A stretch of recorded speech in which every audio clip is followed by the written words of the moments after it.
back learners to your Odia basic class. We have already completed 10 weeks of this course. As you all might have known by this time that today we will be doing a recap of all lessons that we have learned this week. So let's start. In the first lesson of 10th week, we learnt about the use of infinitives in Odia. We had discussed different points in detail. Let's look at it briefly. The non-finite verbs do not take person markers and do not show concord with the subject, but they are formed upon verb roots. For example, mu bhato khai school goli. The infinitives are formed by adding iba or ba to the verb stem and then postpositions like re, ro, ru, tharu, ku, pai, dwara are added. For example, ame khaibaku hotel khojuchu. The infinitive can take both iba or ila before the postposition pori. For example, se ସବୁ କଥା ଜାଣିଲା ପରି ହେଉଛି. The infinitive form of the auxiliary variant is added to the perfect or imperfect tense of the verb stem. For example, ମୁଁ କହିଥିବା କଥା ସବୁ ସେ ଭୁଲି ଗଲେଣି. ମୁଁ କହୁଥିବା କଥା ଭଲ ଭାବରେ ଶୁଣ. There are also a few verbal nouns, including infinitives, which are formed with roots e, a. For examples, ଘର କିଣିବା କେତେ ଦୂର ଗଲା?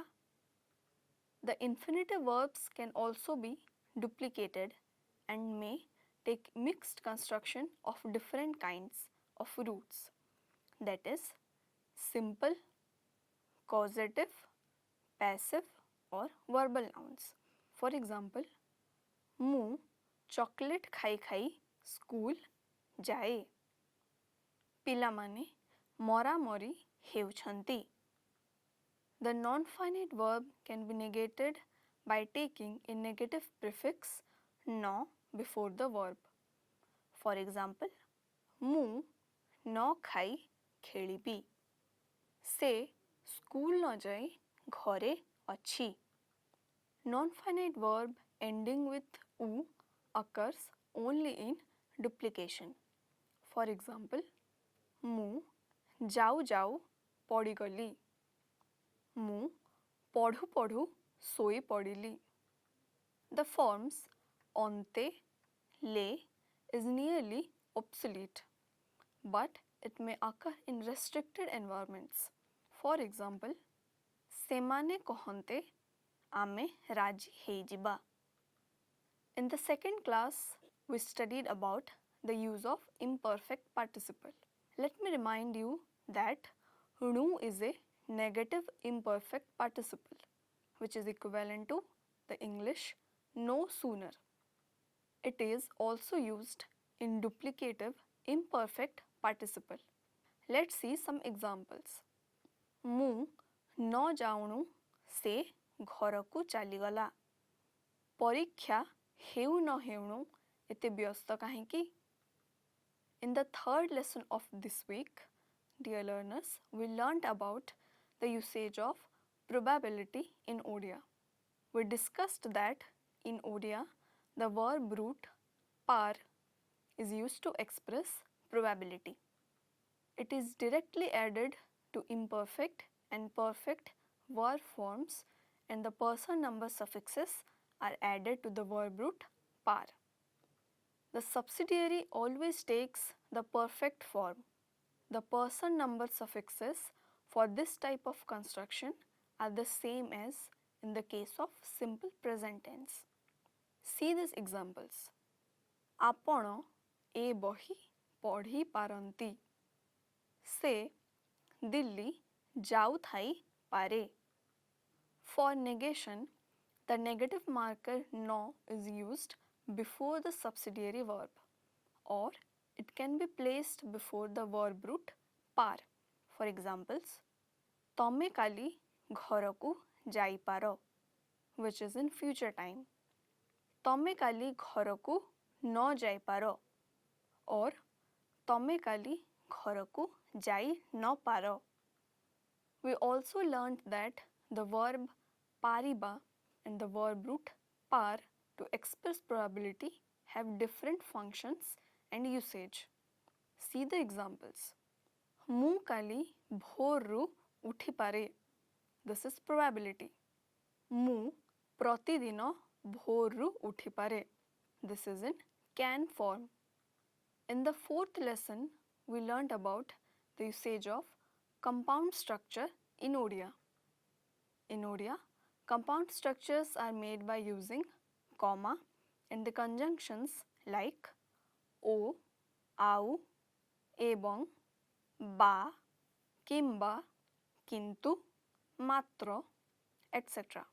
We learnt that a compound structure refers to a sentence formed by combining two or more independent clauses or simple sentences. The clauses in a compound sentence are connected using conjunctions or punctuation marks, and each clause can stand alone as a separate sentence. It typically consists of independent clause, conjunction, then again independent clause. Let's see some examples. ମୁଁ ଯିବି ଓ ସେ ଫେରିବେ. କର କିମ୍ବା ମର. In the fifth lesson of this week, we have studied about the usage of conjunction. As you all know, a conjunction is a word that connects words, phrases, clauses, or sentences. Let's see the examples for better understanding. ମୁଁ ଆଉ ହରି ଯିବୁ, or ମୁଁ ଓ ହରି ଯିବୁ.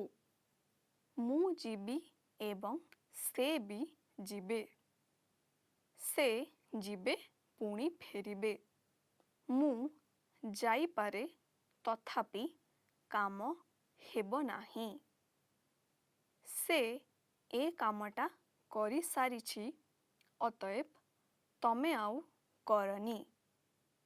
ତୁମେ ଅବଶ୍ୟ ଯିବ, କାରଣ ତୁମେ ନଗଲେ ସେ କାମ ହେବ ନାହିଁ. ମୁଁ ଯିବି ନା ତମେ ଯିବ? ତମେ ଖାଇବ ନା ମୁଁ ଖାଇବି? I hope you have remembered that the conjunction na is used with interrogative sentences also. In the sixth lesson of this week, we learnt about the usage of comparative degree in Odia. Comparative degree is used to show that one entity possesses the quality to a higher degree than the other. Comparative forms of adjectives in Odia can be depicted by adding the marker to and by changing the inherent morphological structure of the word. When we express comparative forms by this method, the marker is added to the entity that has less of the said quality, and the adjective remains unchanged in its form. For examples, ମୋଠୁ କବିତାର ଗଣିତ ଭଲ, or ମୋ ଠାରୁ କବିତାର ଗଣିତ ଭଲ.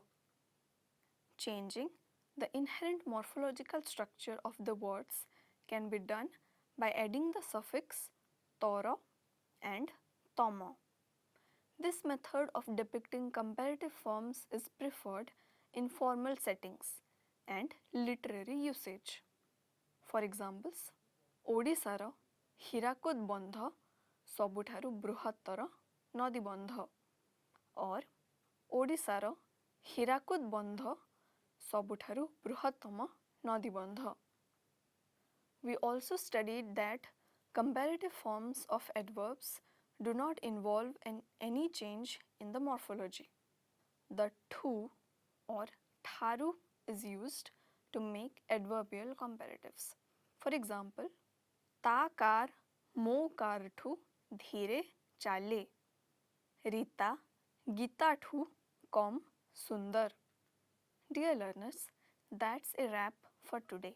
We revised everything briefly that we learned in the current week. Keep practicing and learning. We will meet in the next class. Thank you.